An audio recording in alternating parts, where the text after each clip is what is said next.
Alternative investments are very difficult to define because it's not so much what they are, but what they aren't. Basically, an alternative investment is anything that isn't public traded equities and publicly traded fixed income. Like anything else is an alternative. So it's a huge universe of opportunity there. And some of them are diversifiers. Some of them have great opportunity for excess returns.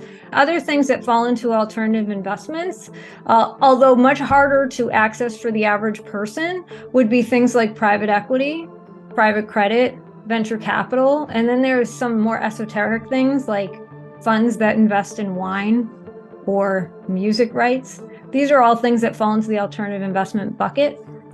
It's a very large universe and not everything's a diversifier. And then there's an aspect of liquidity that comes into play.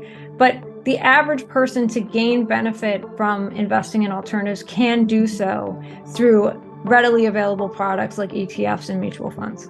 An example of an alternative strategy that I personally use in our portfolios is an ETF with the ticker symbol BTAL. This is a fund that is market neutral, which means that it's equally as long as it is short, and it goes long stocks that are low volatility, so that have low beta, and it goes short stocks that have high volatility or high beta.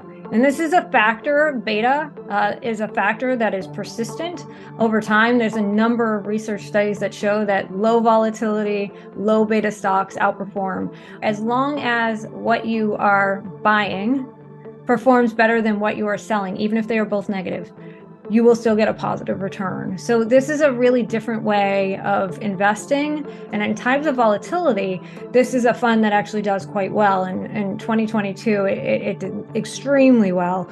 And it can do well as long as that relationship holds, even if the market's going straight up. So 2018 is another year that it did very, very well. A lot of people have the misconception that alternatives are risky because you hear the word hedge fund and you automatically think of the headlines. And so people have this misconception that, alternatives are risky. The fact of the matter is there's hedge in the name for a reason. They're actually looking to mitigate risk.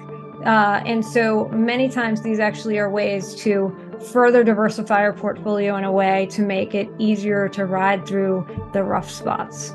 I'm a huge believer in them, and I'm very, very much let people know that this is not just for, rich people, that anybody can actually invest in alternative investment product. There's plenty of offerings out there in ETF and mutual fund form.